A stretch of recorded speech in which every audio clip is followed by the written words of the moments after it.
mediação desse painel, convido o presidente do campo, Bruno Alckmin.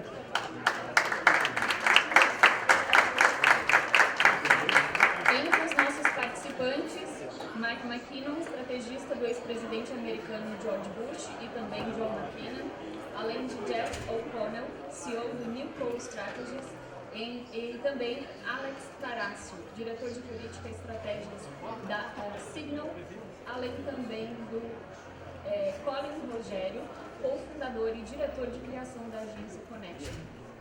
Sejam todos muito bem-vindos. Hello, hello. Can you guys hear me fine? Perfect. Yeah, we got you. Awesome. Amazing.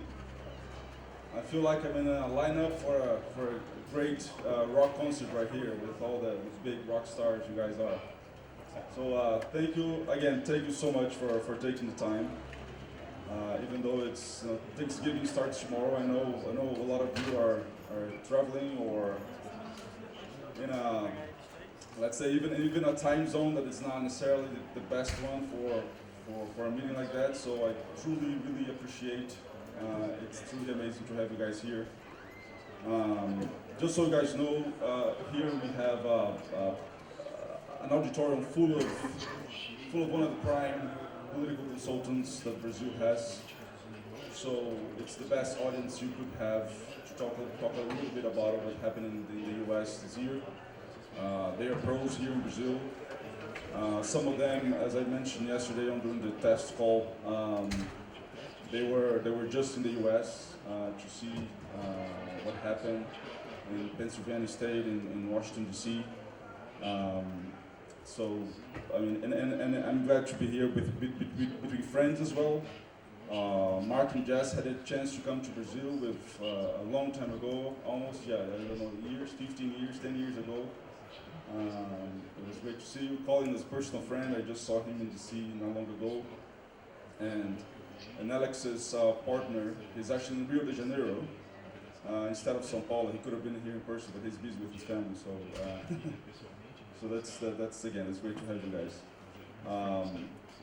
So to start, I'd love to have Colin start and just briefly go through, how was his participation? Because first, just so you guys know, Colin Rogério here on the left side and the bottom, he was creative director for Kamala Harris for president.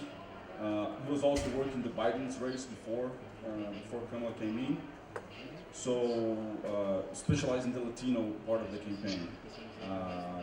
So if you can go through your experience, what happened. We are political professionals. We're very eager, very curious. Let's say curious to see how the campaign worked on the backstage. How was the communication throughout? It's a presidential race in the U.S. So it's huge mechanics. There's a lot of people working on it. So I'd love to hear a little bit this time how that worked, how the strategy would flow within the departments, what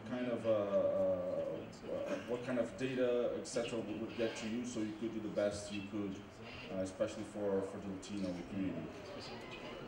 Please go ahead. Yeah, sure. Bruno, thank you so much for the introduction.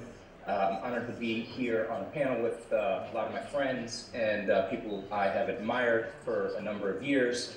And the gentleman with the best hat in the game, Mr. McKinnon, as always. And so, I would say, if we talk about the most recent portion of it, which is the Kamala portion, it was surprisingly disconnected. We started late, obviously. There wasn't a lot of data specific to Kamala and Kamala within, very specifically, the Latino community in the United States, and very little material, certainly none of her specifically. And so we were kind of building that plane as the plane was on the runway, taking off. Certainly a very challenging exercise under any circumstances, and I think the only, kind of positive to a campaign like that is because of the nature of the race and the transition. There was a lot of excitement early on and a lot of momentum early on, and momentum that could have been carried through. But I think the disconnected nature of the kind of silos of the campaign, created a challenge there.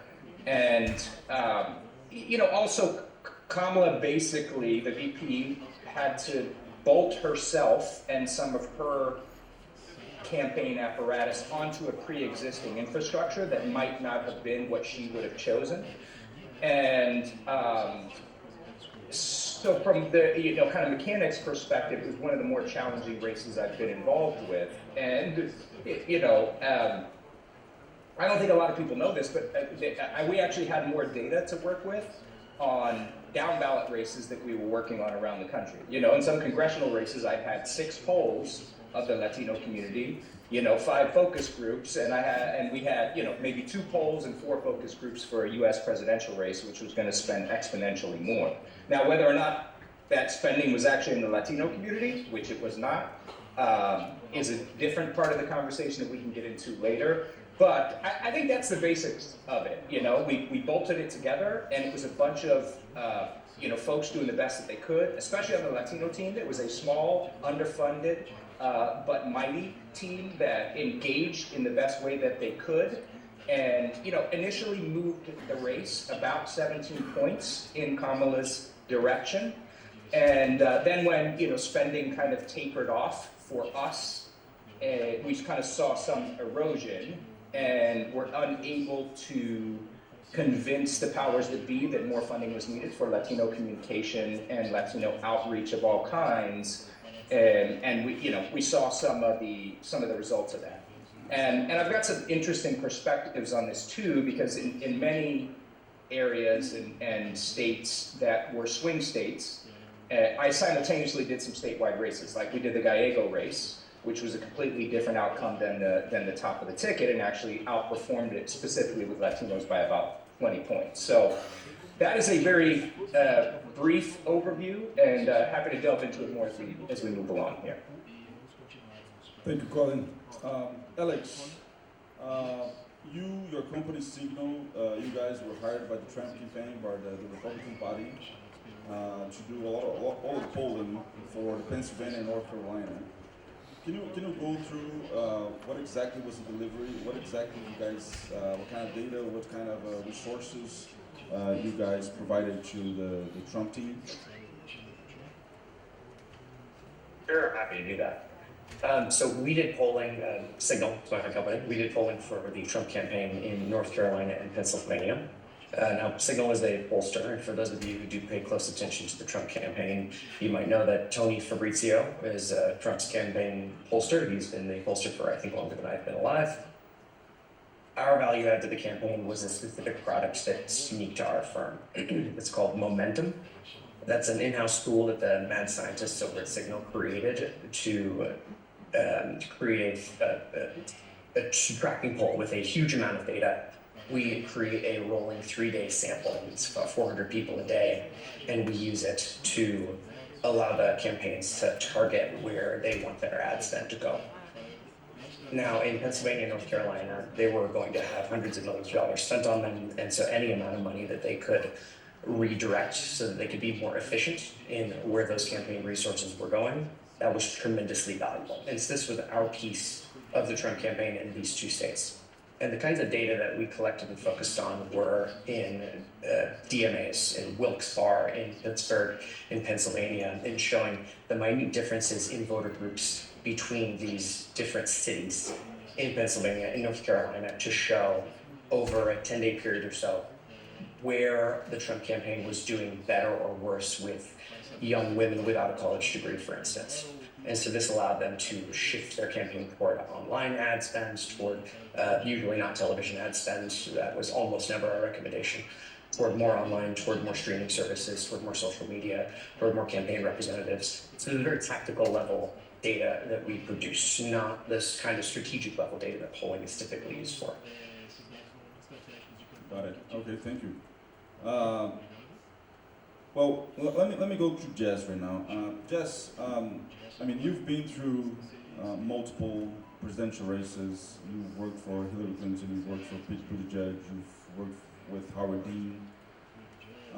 Also, you know, it's not necessarily part of the cycle, but again, that's what we do for living, so we're very curious of exactly what kind of work you did there, how different may have been. I mean, you're the former CEO of the DNC within the Democratic Party, so I'm sure you know everyone within the party. You know how the motor runs.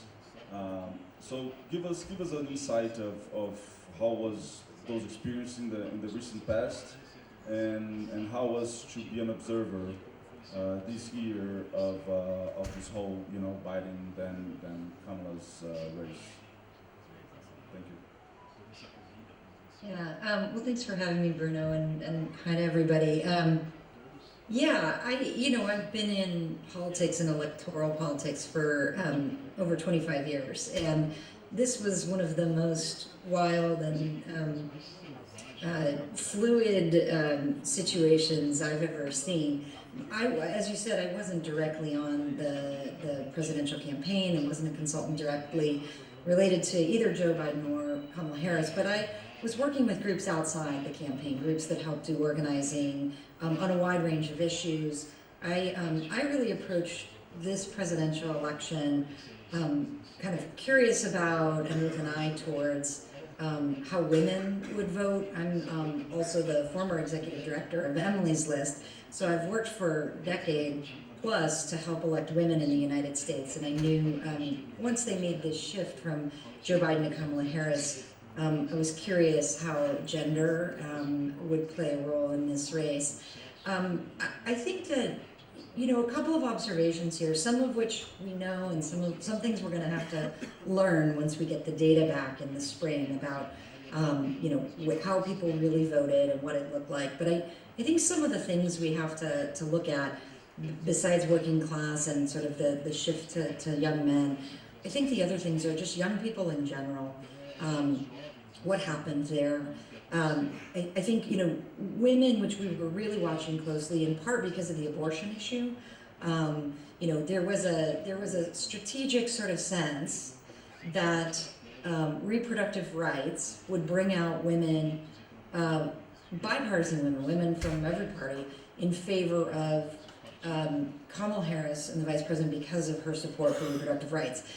That wasn't unusual, given that the year before, everywhere abortion had been on the ballot, it had won in red and blue states across the country. So that wasn't unusual that people thought that would have an effect. As it turns out, one of the big things that happened is that women did come out, that they split. They voted for abortion in most of the states where it was on, but then they split the ticket, particularly white women still going for Donald Trump.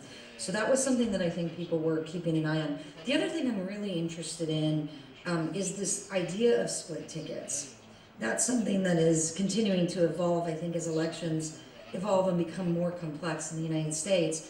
And you really saw that this cycle, where Donald Trump increased vote share in places, but you still saw, in particular, and this is why I think it's important about the lessons we learned coming out of this, you still saw, diverse candidates, women, others, Democrats, winning in states like Ruben Gallego. I'm here in Arizona right now, where Ruben Gallego won.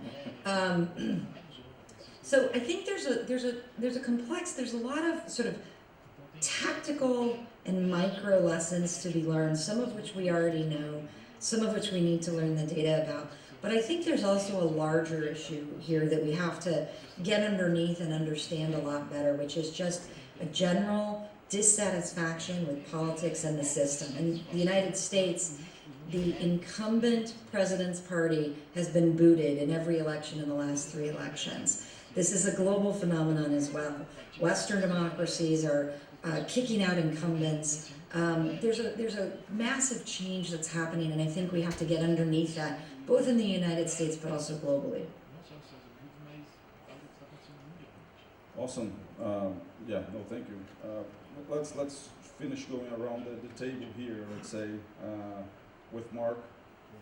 Mark, you also have an amazing curriculum, having the opportunity to work in multiple presidential races as well with John McCain. John McCain, as I also mentioned, was mentioned by Abel here, one of our associates, members of the associations, as a good notion of the good old politics, where people would still be nice with each other even though they didn't agree in all the issues. And also, of course, with G.W. Bush, you also had that opportunity. You worked with, no labels, all these. But I think people are also curious, about all the shows you've done. House of Cards is probably the #1 show, maybe after Godfather. I think House of Cards is probably the second favorite show everyone here in this auditorium. And you having been a consultant for it, I think people would be really curious to hear a little bit about how that went. But also, of course, if you can also mention, of course, what you thought of the results this year, if you were surprised as well, coming from a different notion, let's say. You were not within the party, you're not with the Democrats, you're not with Trump, let's say, if I can say that. But I mean, you had a different vision, let's say. And then if you can also add what should we expect from Trump's second term? But before that, can we play the very small video just for the entertainment of our guys here?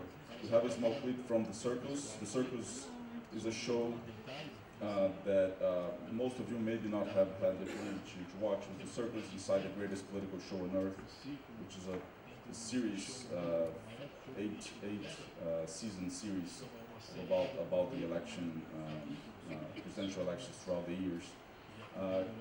Se a gente pode passar o vídeo do Mark rapidinho? Mark McKinnon. Usually when you see a documentary, it's been made months, if not years after something happened. The joint resolution is passed. Oh, here we go. So you look remarkably like Mark McKinnon. Ours is a real-time documentary. We are right in the cockpit as things are happening. There's been a breakdown in the app. If they can't even run a caucus, how can they run the country? It's fast, the hounds are barking, furious, we are in uncharted territory. This is the most consequential election of our lifetime. The virus has changed everything. We acted quickly. We're doing a great job. America's bitterly divided. Anything can happen between now and Election Day, and likely will. This year is going to be as ugly as American politics since before the Civil War. The race is only going to get louder, nastier, and more divisive in the months ahead.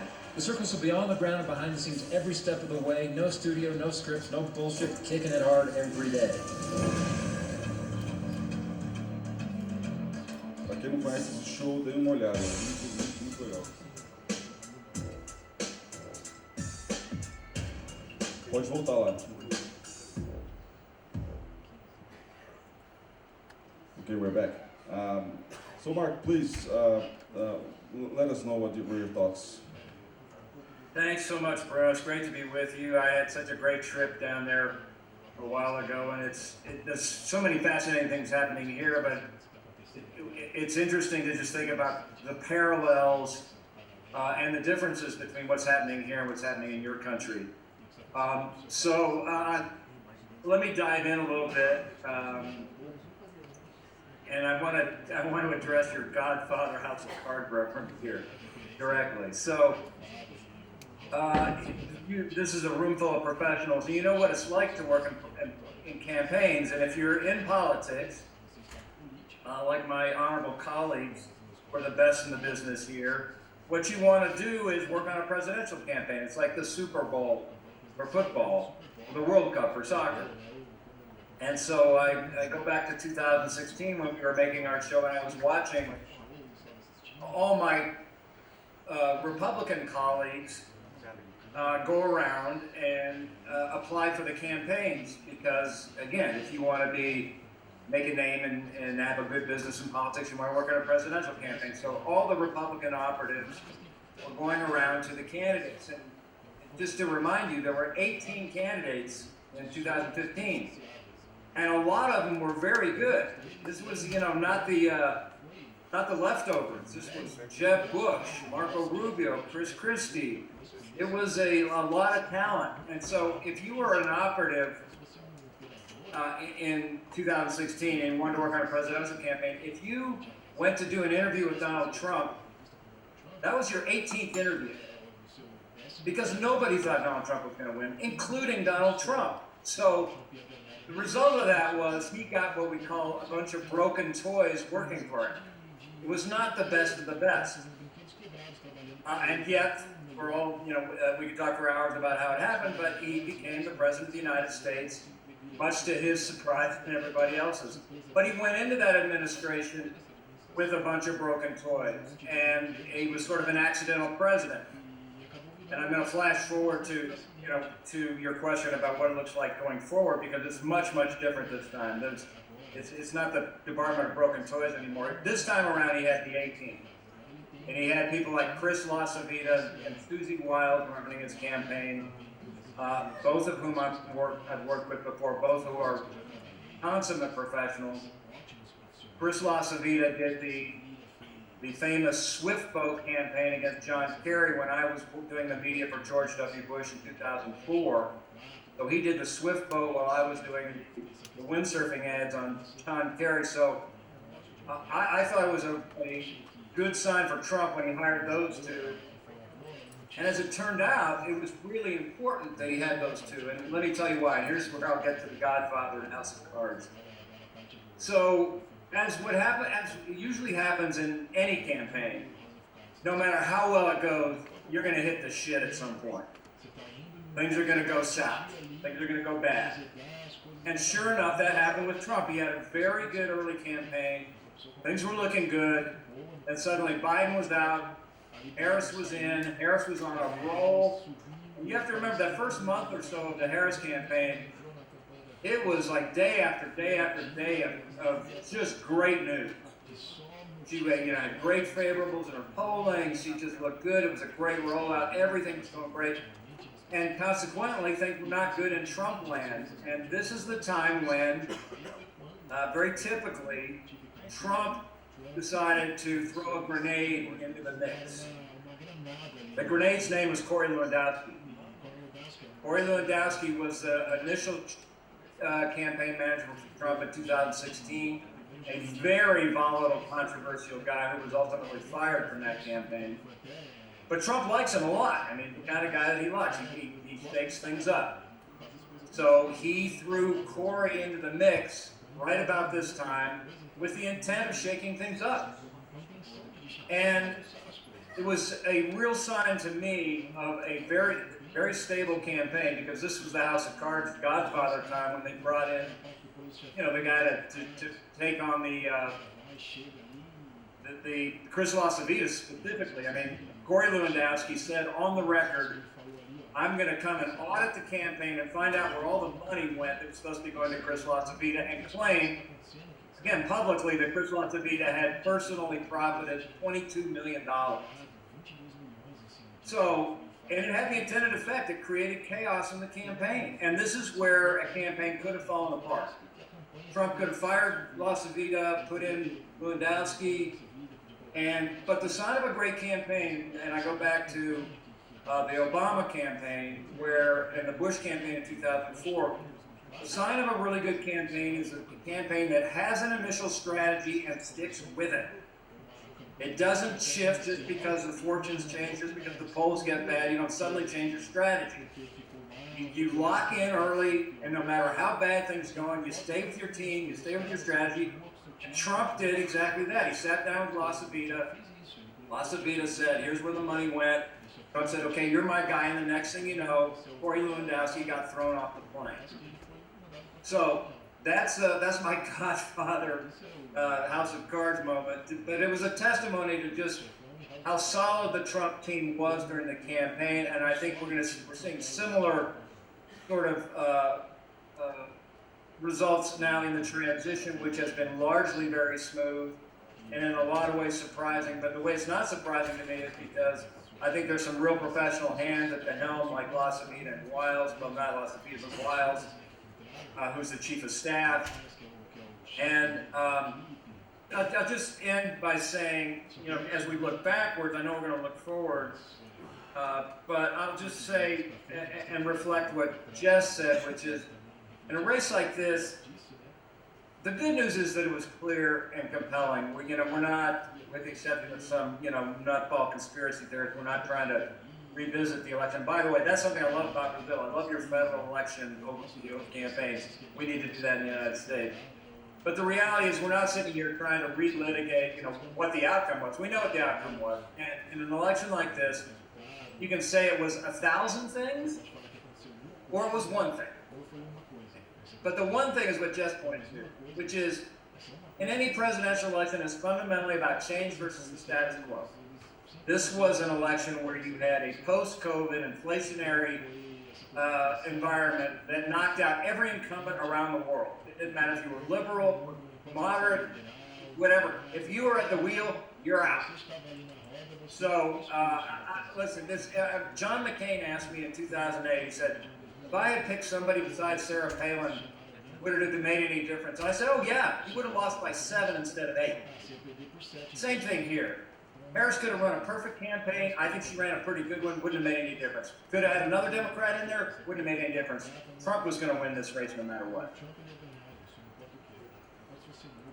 Yeah, okay, well, yeah, that's a pretty big statement, yeah, because I would say that to some level, to some extent, political professionals, that we always believe that, you can play such an important role, and sometimes you're just wrong, but you could, definitely be able to, because that's one of the questions that I was going to bring also, is like, was it Kamala the best choice? Like, it just felt like, one, of course, Democrats, it just seemed that they didn't have names out there.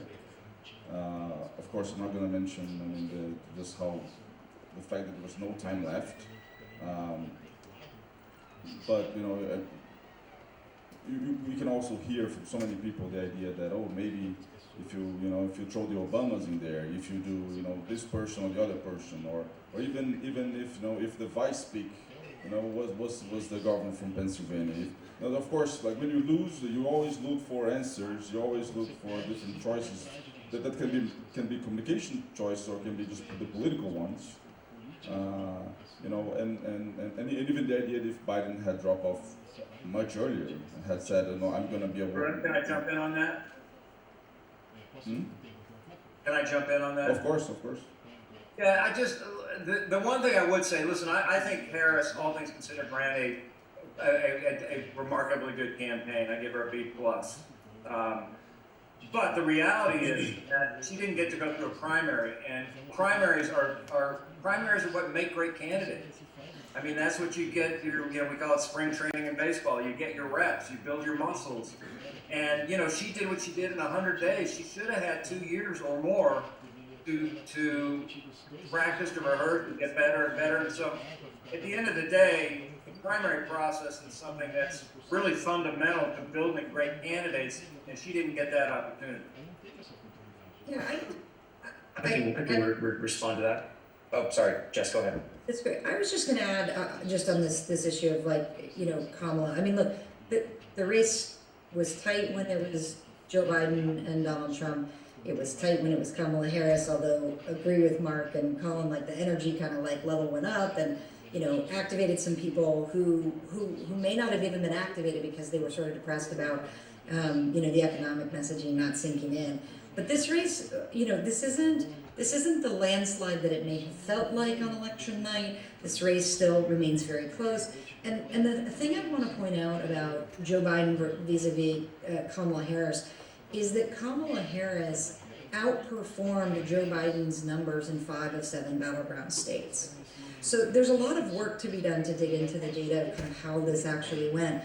But that's meaningful. The reality is Donald Trump turned out some more people, and he activated some people that some folks weren't counting on. That's part of why Donald Trump won. And I tend to agree. I think, I think it was widely kind of seen that we were losing this race. If anything, I think what Kamala Harris did, and the real, one of the main values that she brought to this race is, I actually think she probably helped some of the Senate races. There were some people who wanted to vote for Donald Trump, but also I think wanted to vote for their Democratic senators, and in a couple places might have saved some of those races for Democratic senators in a few of the key places, particularly where there were women that were running. So I think, I think she did as well as she could in 107 days. I think as someone who has run the Democratic Party briefly, the party coalesced, and this is important to remember for history, I think, the party coalesced around Kamala Harris in a shorter amount of time than it takes the party to decide where to have lunch. So that happened fast. What happened fast. So we can kind of look back and say, oh, a person or this or that. But I agree with Mark. This was heading in a direction. It was a freight train heading in a direction. It was hard to stop it. I think it was slowed. But at the end of the day, when we really dig in, there were places where, she did do better than Joe Biden would have. Would someone else have done better than that in 100 days? I'm not so sure. I can offer a different perspective if that's all right, Bruno. Please go ahead. Sir, I think Kamala Harris ran an awful campaign. I think that she made some very serious mistakes right at the outset, and I'll explain kind of what those are in what I saw in the data. Trump's negatives were always incredibly high. So for most candidates that we worked with across the country, and we ran something like 1,800 polls this cycle for Republican candidates, we would use polling data to show what kind of media reporting people were seeing about a given candidate. All positive, all negative, or a mix of both. When a candidate introduces themselves to the electorate, they want to get their positives up. Their opponents want to put up hits against them and drive their negatives up. When someone sees both numbers go up. Trump is different than most candidates in that his negatives are always more negative than everyone else. It is the dominant thing that everybody sees about him, even Trump supporters. And it was in this campaign too. And so if you watch CNN or any other media outlet, you know this to be true, that most information people are seeing about Trump is negative. That's where he lives. That's where he's acclimatized. That's the context where his favorability rose. He went into this campaign, the last stretch of this campaign, more popular than he had ever been, in an environment where there was far more negative information out there around him.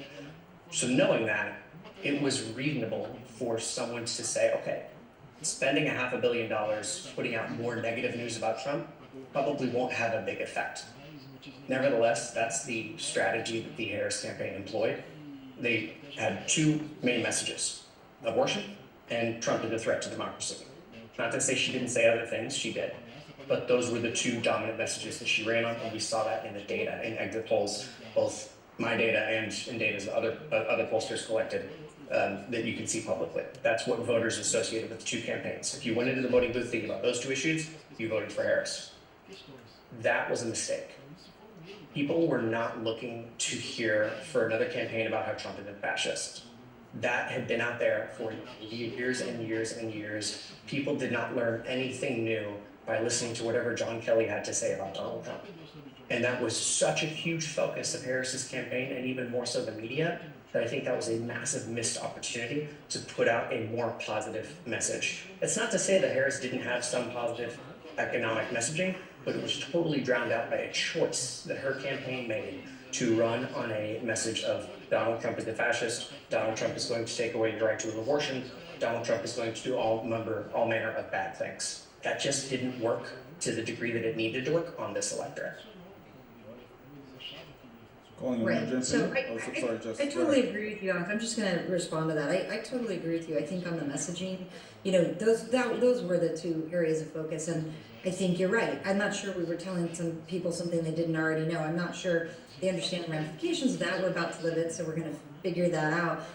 But there's no question that Joe Biden and Kamala Harris did not break through on the economy. And what was happening as Kamala Harris was taking over is Joe Biden had spent most of his campaign trying to talk about good economic indicators. But economic indicators aren't what you find on the price of eggs and milk in the grocery store, and it's not what you see at the gas pump. And so unemployment being low isn't the same as my eggs costing $6. Now the question is, who do we blame for eggs costing $6?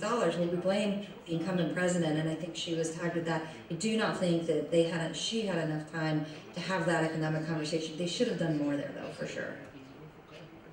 Yeah, I can say one thing about that, and look, I think to answer your question, Bruno, I think Kamala Harris was a great candidate, right?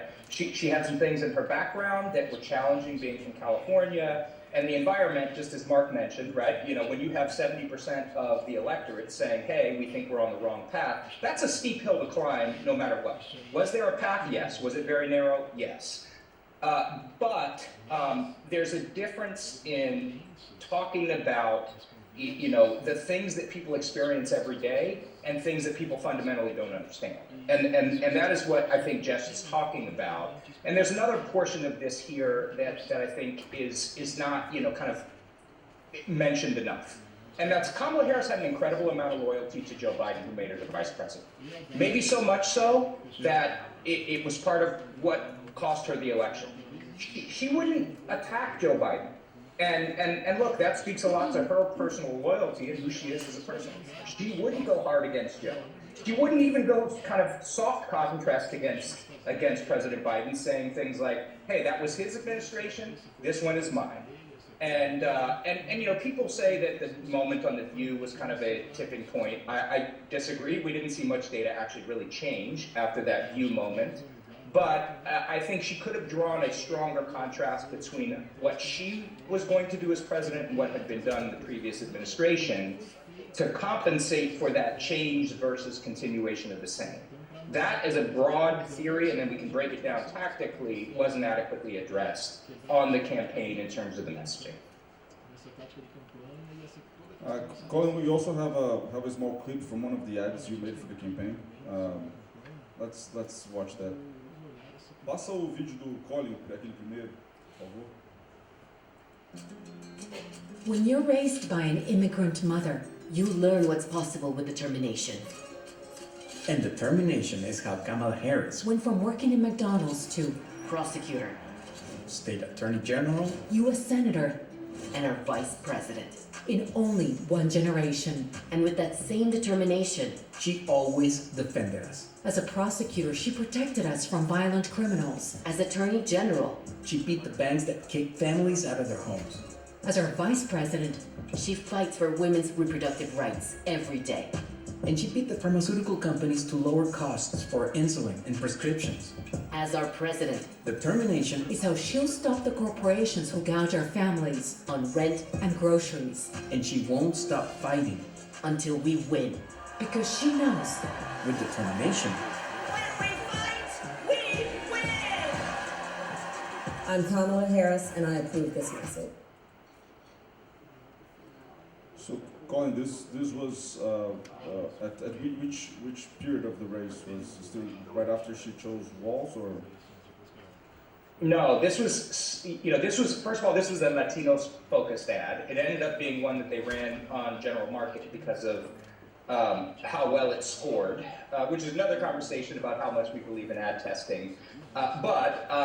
You can see where we were going with that. That was very clearly an economic message. It was actually our team that came up with utilizing having worked in McDonald's as a part of the early messaging.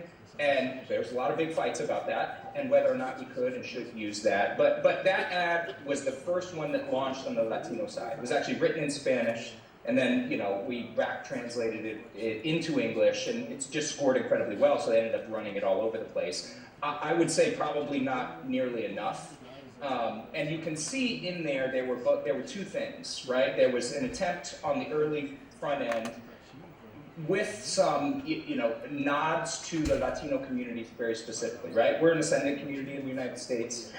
Most of us are at some level connected to the immigrant experience, and we believe in hard work equaling success, and we told her story in that frame. Daughter of immigrants, determined, and in one generation, went from here to here. Literally, like a story of the American dream that's highly representative of what I think, people in the best of all, kind of potentialities could achieve. And then we talked about some very specific economic indicators: rent, groceries, cost of pharmaceuticals, right? We probably should have run a little longer with that messaging, and I would have recommended it and fought a little harder for it than I did. But that was our first intro ad for the Latino community. And that was about 3 weeks after she jumped in the race. Got it. Thank you. Alex, we and everyone, please feel free to jump in. Before the panel, we were talking a little bit, and you seem to be also be curious about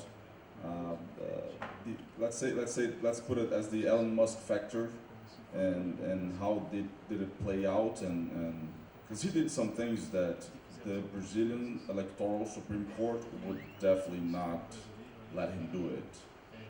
The idea of him raffling $1 million for supporters like that is just something that would be seen as completely outrageous in Brazil. But the justice system in the US okayed him to do so. But that's not the point. The point is, again, how did you feel? If there was any data, anything related you can share about Elon Musk himself, about even maybe the fact that he controlled Twitter and made sure that he,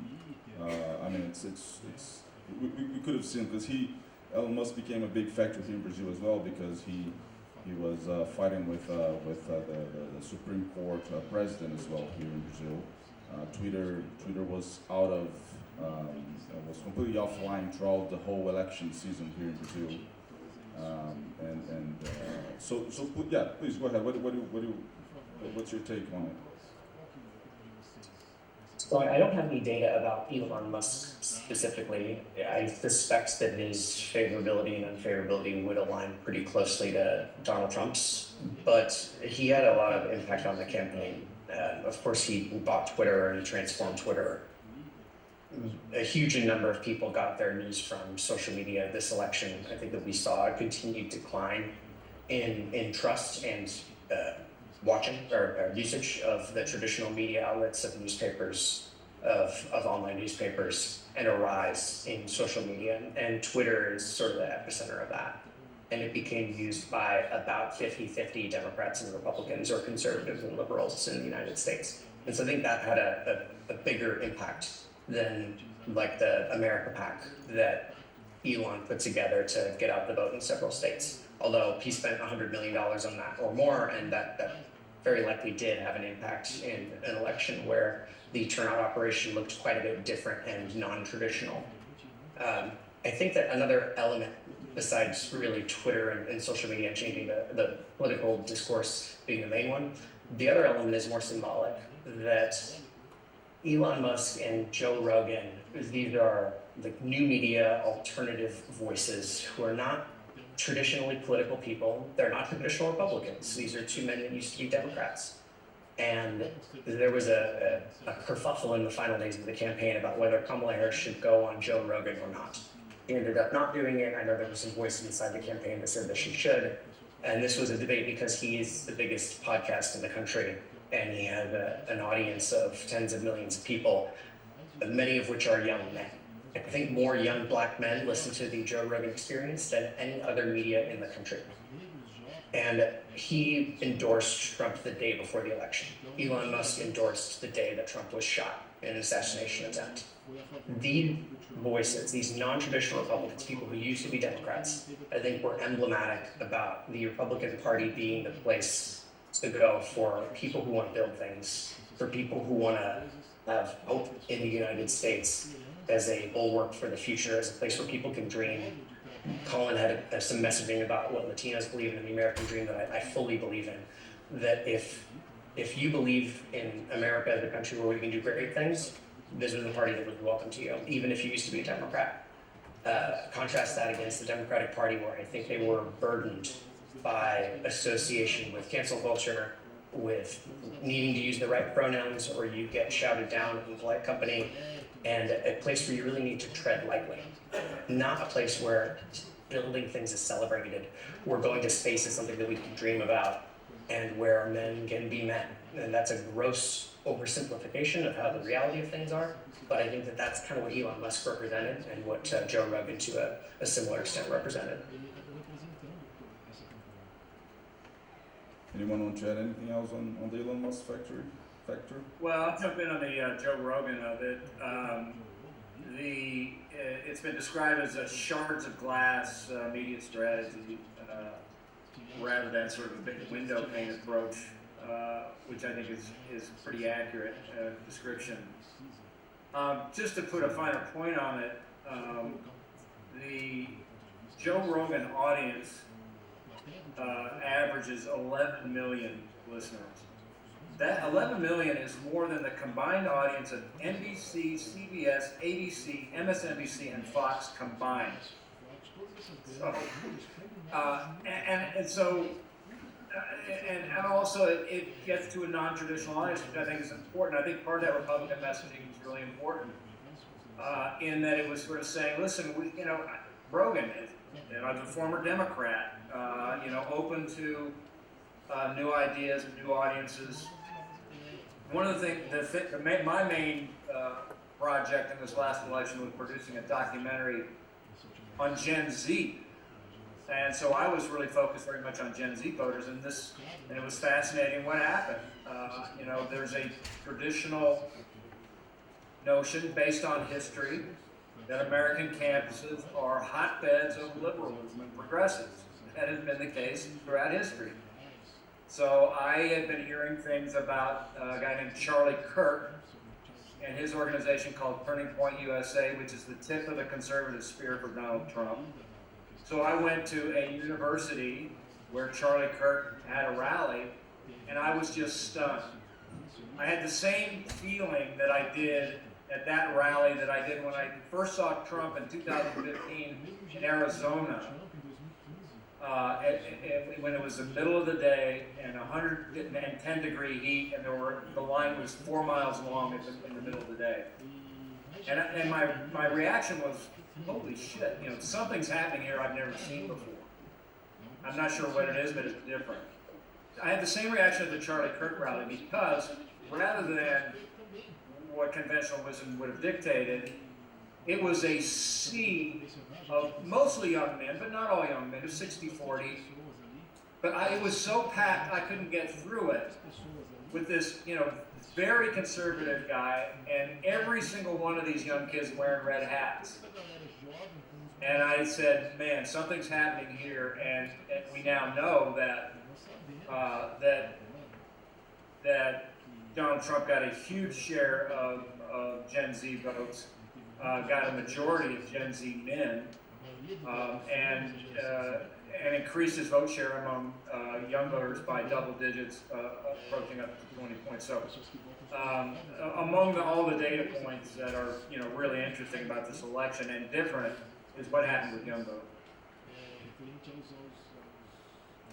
Yeah, I'll add on to that with just a discussion of the distribution model, and campaigns are kind of incorrectly still run sometimes by saying we're going to dedicate certain amounts of investment to certain mediums without a proper dissection, I think, of the movable electorate. That happens broadly in Democratic campaigns, and I think to a certain extent that happened here. There was some internal campaign potential discontentment amongst staff that kept Kamala from actually going on the Rogan show in the end. A lot of us, including myself, were fighting, saying it doesn't matter. To Mark's point, that it has 11 million active listeners and has, over the course of a podcast, 50 million or so downloads of each single one. What we, as the Latino agency, were arguing was that's the playing field. And if you don't even get on the field, you don't get the opportunity to win the game, and that is the field. And I think folks, didn't take that into enough of consideration generally, and we need to do that in the future. And I think that's built on something that's a little frustrating about the Democratic Party, and maybe why you have a movement amongst younger people, and that's the Democratic Party, when you get into large campaigns, starts to become risk averse. right? And I think people have to see that the Democratic Party has basically always been an opposition party. And you cannot be both an opposition party representing regular people against the powerful in theme, in the essence of who you are supposed to be, and be simultaneously risk averse. And when you get those two things, that's where you get imbalance. And I felt like, and obviously I'm not on the inside of the Trump campaign, but Trump himself, as who he is, from the background and biography I know of him, and I've read a lot of him just so I could understand, has not been a risk-averse individual both in his own life or in his campaigns. And I think there's a certain amount of appeal in, just the American ethos that's like, hey, an underdog, an outsider who's willing to take risks, people have a connection to. I agree. I would just tag in on the sort of Democrat piece, which is that I think Democrats have to want to win more than they want to be right. And we get a little tied up and twisted in that sometimes. And I think, from a tactical and strategic perspective, Dems don't invest nearly the same amounts as our opponents in research and development, and throwing ideas out and testing and trying things. The way our ecosystem works and is funded rewards old tactics and institutions, and tries to sort of protect those institutions, some of which should be disrupted from a tactical perspective. Some of the organizations and the ways in which Democrats have organized in the past are due for some disruption, and I think this will probably call the question in the United States, and I think there will be some reordering of how some of the work gets done, from a funding perspective, from an organizational perspective, from leaders' perspective. I don't know how fast that will go or not, but I know that it's overdue. I took over the DNC 2 weeks after Donald Trump became president the first time. And I took over a party that had, broken hearts, was in debt, had no plan, thought they couldn't win again. Not true. We were able to overcome those things, but I couldn't make nearly the amount of change that I wanted to from within the walls of the party itself. One of the things that happened when I got there was these groups formed around the country in opposition to the election. Now, we're not seeing that in the same way this time around, but we didn't open our arms to those groups. We didn't lock arms with them. We didn't invite them into community to figure out how we help people in communities we weren't used to talking with, in rural communities and in other places, and to constituents we weren't used to talking with, whether that's young people or young men. That has to change, and I think there has to be some wholesale change around that. That's a thing that people are just now starting to talk about, but a lot of people have known for some time. Awesome, thank you. We have about just 20 minutes left, so I think I'll have just one extra question, and then I'm gonna see if what the editorial has anything for you guys. Coming from me, Trump will be president again. The midterms will be extremely important because, he's going to be taking over not only the Senate, the Congress, and probably the opportunity to add more justice, to pick more justice to the Supreme Court. But if we try to jump 4 years, 2028, what names would you guys throw out there that you guys consider that we should, coming from Brazil, we should just be watching and just let's follow these guys on Instagram and just see, because they're doing some interesting work, and maybe in 4 years' time we're gonna see them in the primaries and see what comes next. I can make a quick mention there, and I would just say first of all, I think there's going to be some outsiders that come in, especially on the Latino side. But I would keep an eye on Wes Moore and continue to keep an eye on Josh Shapiro. Those guys are captivating. They're doing things differently, especially in the case of Wes Moore. He's doing a lot of what I would say non-traditional communication, and is very active on social media where people are getting their communication. I'll jump in. Well, the one thing I'll say is that in politics, there's nothing like spending a lot of time in the desert to figure out where to get water. And the Democrats are in the desert now. And what it's going to take is Moses. You know, it's not going to be some, autopsy. It's not going to be some 50-point plan. It's going to be somebody that leads Democrats out of the desert. It takes leadership. I mean, Trump is the perfect example of that. So it's a great question because I think it's going to take somebody to really plant the flag and show the way. I think there's a ton of talent out there. My inclination and hope would be that it's a Midwestern governor, and I'd love for it to be a woman. I think Gretchen Whitmer is a really talented individual with a great track record, a lot of experience, has been through the fire a bunch. And I think America is absolutely ready to elect a woman and would do so in a heartbeat with the right candidate at the right time with the right message. Which state is the governor of? Michigan. Michigan. Ok, let me see if the auditorium has any questions. Vocês têm perguntas, pessoal?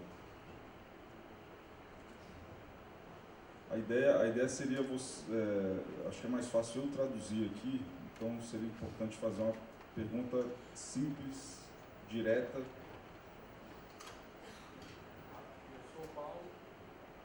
Está desligado esse microfone.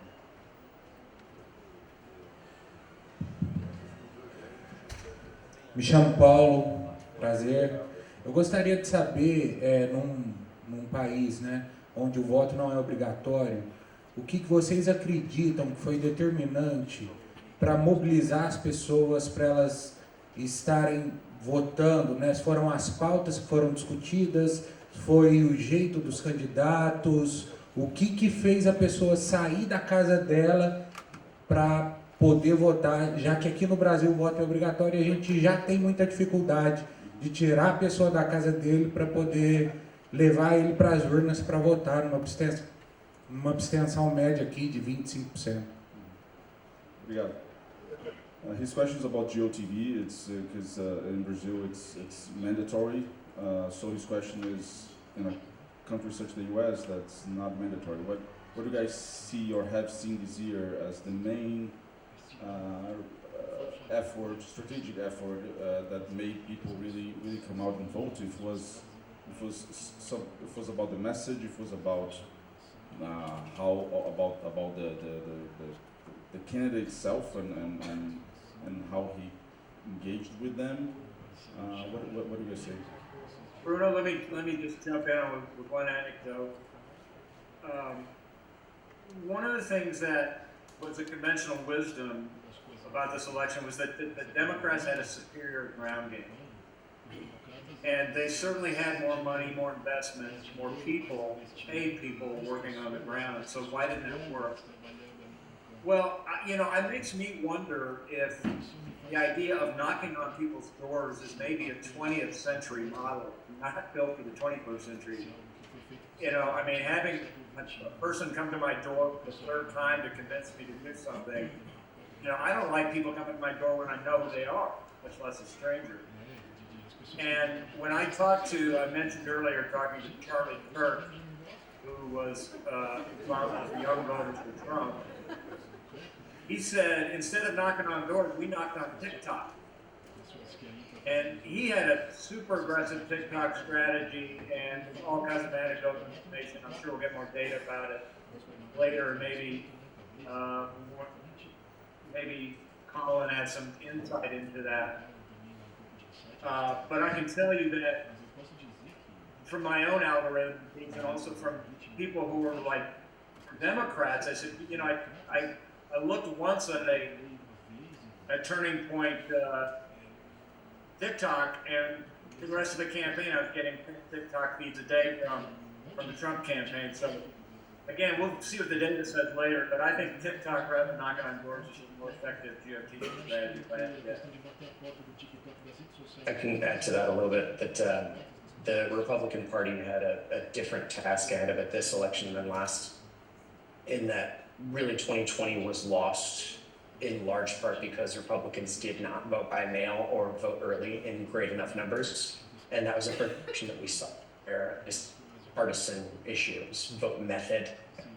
And so this election, where Republicans shines is in to the polls early. And so places like and in even Virginia, Republicans won early in-person vote.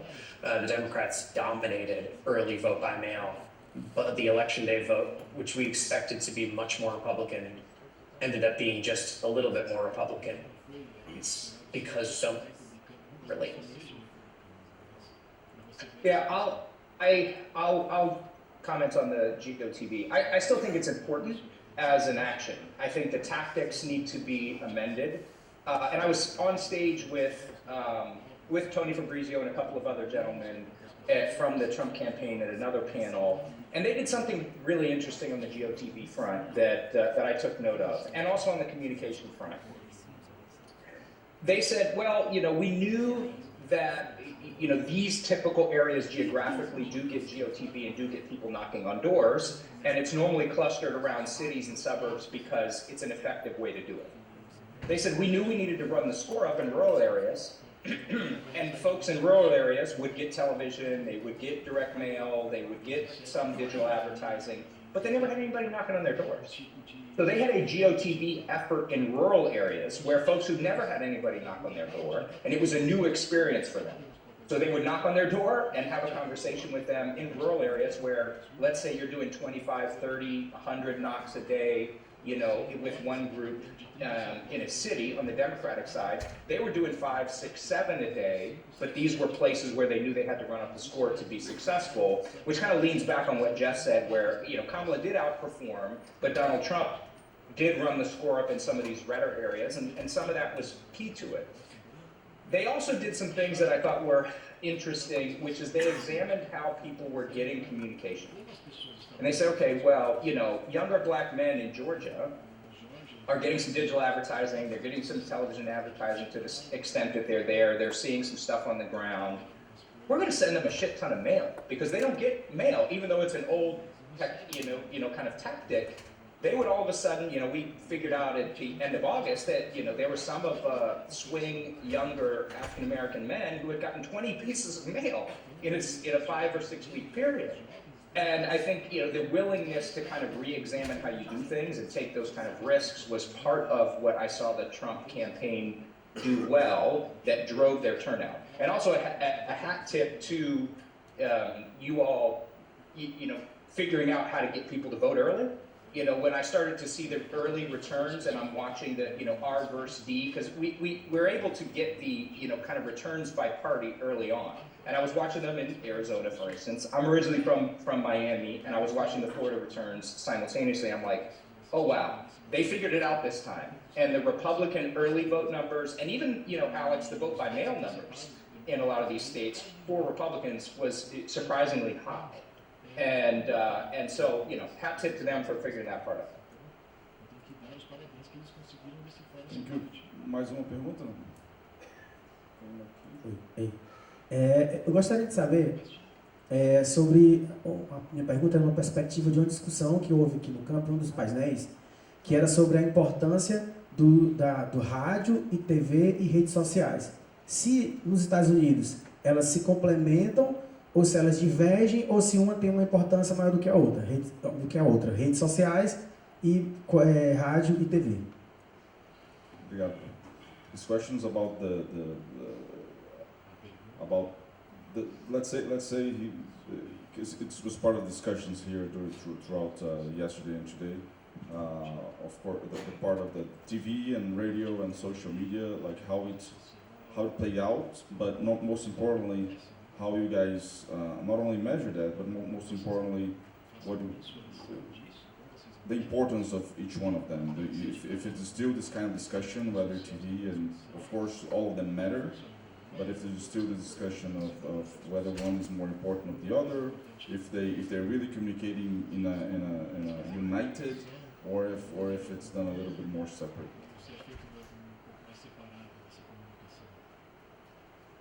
Sounds like Alex or Colin. That's a good one for you. Yeah, I'm happy to go first. I think there's no broad prescription for any campaign in any particular portion of the electorate. Ideally, you're examining that electorate and then figuring out how they receive their information and adjusting your communication tactics based on that. So I don't think there's an importance of television and radio here and digital here and you know, social in a completely different place. What I would say for television and radio very specifically, though, is the broad dominance of television and radio as a check it in and just look at it as gross rating points, or man, I forgot the metric in Latin America. Anyway, the impressions side, it's more about buying fixed placement where eyes are, and that's pretty non-traditional when you look at kind of the democratic consulting apparatus. I think in the best of all scenarios, and the Gallego campaign did a lot of this, everybody was at the same table together, discussing on a daily basis and a weekly basis where the spend was, where it needed to be adjusted, where you needed to do more and where you needed to do less, and making, you know, adjustments based on that. The campaign, the presidential campaign, had something that I think was probably a mistake, in that they made a determination early on about percentages and where those percentages were going to be spent. So they said, we're going to dedicate 68, 69, something like that % to digital communications only, and then we're going to use linear, radio and television as this other broad, you know, kind of prescriptive amount. And I don't think that worked out very well in terms of not looking at the electorate like in real time and where they are and saying this is how we're going to approach it. You do have to have a theory of the case, but you've got to be willing to make, you know, kind of big changes there. And when they're not connected pieces, then you have a challenging environment for any campaign. And in campaigns where they are all connected and where there's accountability and where everything is functioning together to the extent that it can, regardless of scale, those are the campaigns that have the opportunity to win. And this year, that's how they did that. I can add something short. There's a graphic that went around a week or so prior to the election that was showing internet searches over time of people who were looking up, is Joe Biden still running for president? And to someone like me, to I think everyone on this panel, probably everyone in this room, that's just a baffling thing. I don't understand how that person can exist. But it's humbling because those people do exist. People who have apparently been living under a rock for the past several months before the election, and all the traditional things that we've been doing to try and reach these voters, they aren't working. And so to answer your question, beyond what Colin said, and I agree with everything that he said, is that it's more about trying to get your content in front of the right eyeballs, and so understanding where those eyeballs are or where they're not.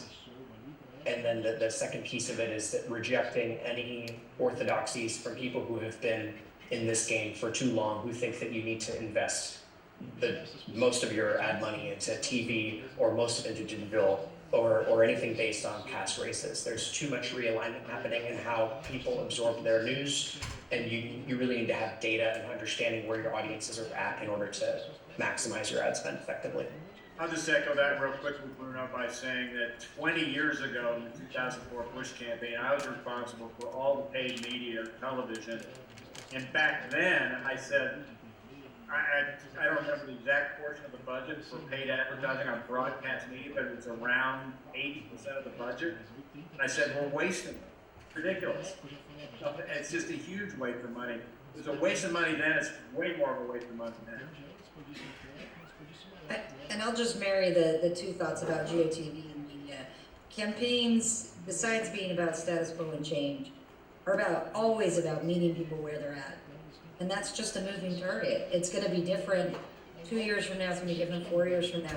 One of the things Ruben Gallego did, in addition to the online work that Colin's talking about, is that he showed up at events that people were already at, places they were already organized, things they were already doing. We don't do nearly enough of that offline organizing and work, meeting people where they're at. It's the same online. I think Republicans have utilized some of these new tools and techniques faster, quicker. They've made more investment in it than we have in some places. And that's what I was talking about. I think there's a reimagining that probably has to happen around this, but it always is going to come down to meeting people where they're at, both online and off. Yeah, I just want to say one more thing, and Jess made me think about it. I think because the consumption of media is so diversified and so fractured, for lack of a better term, the brand that this campaign or candidate or party represents is becoming increasingly important. And Democrats have not historically done a good job at that. They don't pay attention to we need the brand, or when they talk about a brand and what something stands for, its ethos, the space that it occupies in somebody's mind, they think that means let's make a new logo, which has nothing to do with it. And so I think as we're looking at campaigns in the future, the brand of who this candidate is, who this party is, what they stand for, and that's built over time and trust, is going to be increasingly important. And it's not going to be these 6-month campaigns of $1 billion of media. It's going to have to start way early and with stuff that has nothing to do with paid advertising. Awesome, thank you guys. Mais alguma pergunta? Bruno Lincoln Xavier. Bom dia. Duas perguntas, tá trazendo um pouco para a nossa realidade aqui. A gente teve um atentado em 2018 que muito se fala se favoreceu ou não favoreceu para a vitória do candidato naquele momento. Lá nos Estados Unidos, a percepção deles que o atentado favoreceu ou não favoreceu a vitória de Trump, qual o peso disso? E também, trazendo para a nossa realidade, a questão de compra de votos. Muito se falou aqui no Brasil que Elon Musk estava comprando votos com um sorteio de 1 milhão. Lá também eles têm esse entendimento de compra de votos, e essa base de dados construída pelo Elon Musk foi utilizado pró-Trump na mobilização? Okay, he has a couple questions. The first one, it's about... Faz mais de uma, bicho, já me fala. Atentado. Yes. So the first one is about this assassination attempt, because we had basically had the same thing happen in Brazil in 2018 when Bolsonaro was almost killed. First question is, how do you think that played out? If you think that helped him or not, in which level?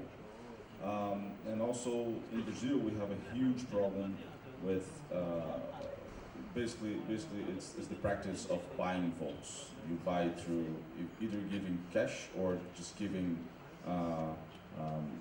anything could be food, could be materials for house renovation, can be so he's just asking when you guys saw something like what Elon Musk did, if that is processed by the American audience as an attempt to buy people's vote. I can take those. I think for the second question, it depends entirely on your partisan identity. I don't think a single Republican associates what Elon Musk did as buying votes. I do think that there are some on the left, particularly in the media, who find it completely outrageous that he would come up with this sweepstakes idea to give $1 million to people in swing states who signed the pledge. I think the reality of it, that's not something I'm an expert on. I know that courts have gotten involved and adjudicated and that it was basically allowed. But we don't really have a culture of buying votes in the United States, and so that's not the thing that people would map what Musk did onto. But that's my view as a partisan Republican. To the first question about the assassination attempt, it's hard to state exactly what impact it had. There wasn't a lot of movement in the polls, and so there wasn't a clear partisan benefit that Trump drew from the assassination attempt. We didn't see a bump. He was just about to go into the RNC. This was the time when Joe Biden was at his absolute worst. It was probably the best Republican news cycle of my lifetime in that period of time. And then after the convention, Kamala comes in. She has a very successful convention and a very successful several weeks where she was then leading in the polls. And so you can just look at the polls and see, okay, it didn't have much of an effect. I don't believe that to be true, though. And that's because what happened was so strange. There was no clear partisan association with the assassin or what Trump did. He should have been killed. And it's fairly miraculous that he wasn't. How close the bullet came to blowing his head off is just unbelievable. And I think most people viewed it like that.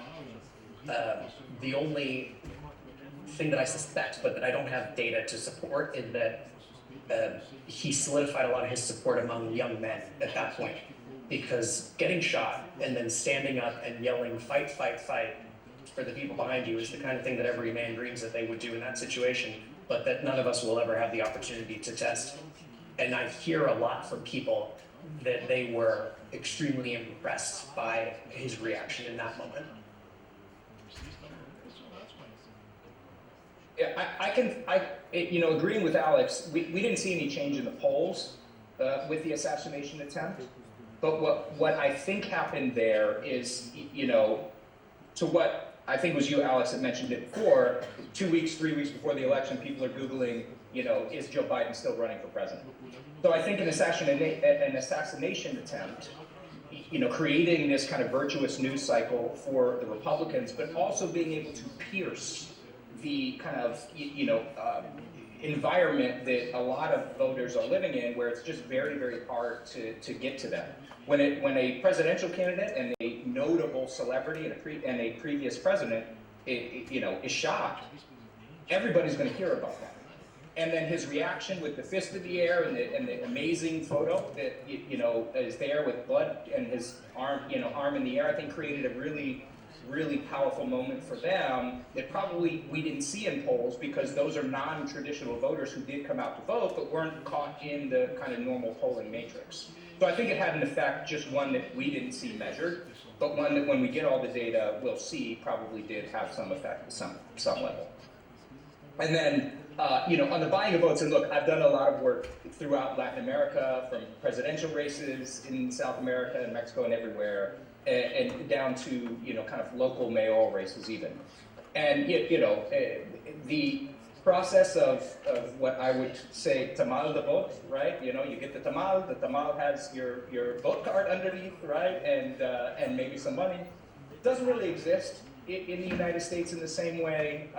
And so I think that Elon Musk giving away $1 million was not so much effective in terms of buying votes as much as it was effective at just breaking through noise and saying, this guy who's been really successful in the United States, who says he used to be a Democrat, who is a builder of things, is giving away money because he believes that this person is going to create more opportunity to make the next Elon Musk. So I think it was a really good branding thing, and I think it was a really good, non-traditional ad campaign for them, and really smart. And the Trump campaign has historically been very good at that, admittedly, and Democrats are not. But in terms of us seeing it as buying the vote, I don't think anybody really saw it that way. I think people, who have an argument about buying the vote have an argument that goes back to the Obama years on whether or not corporations should be able to make these large-scale investments in campaigns. Yeah, I would just add on the political violence piece. I'm not sure the effect. I hear Alex, and that sounds right, what he's saying about the impact there. But I would say we did a lot of work this year on political violence and the rise of threats and harassment in the United States, particularly on candidates and others who were kind of front-facing in democracy work and in organizing.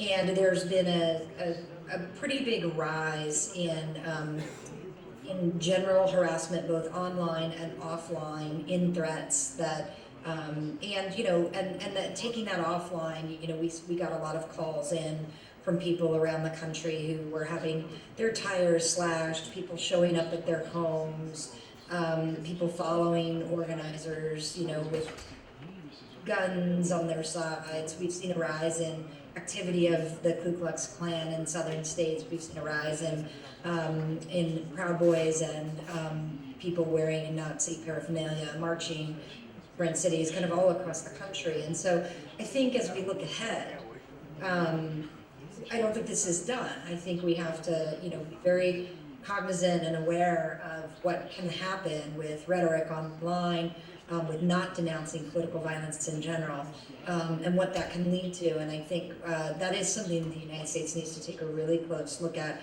as we move into this next Trump administration and into the next round of elections.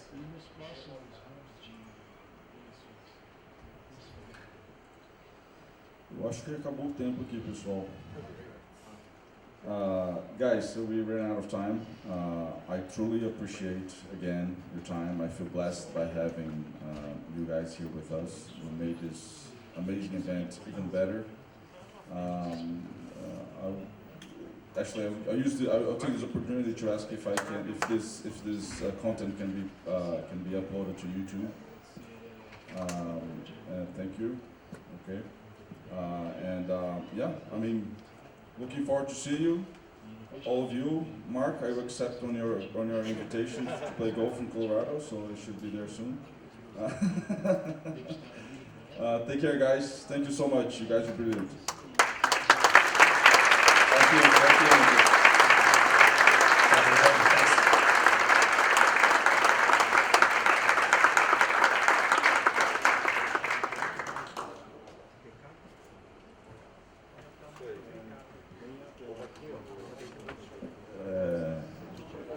Acabou, né? O que mais?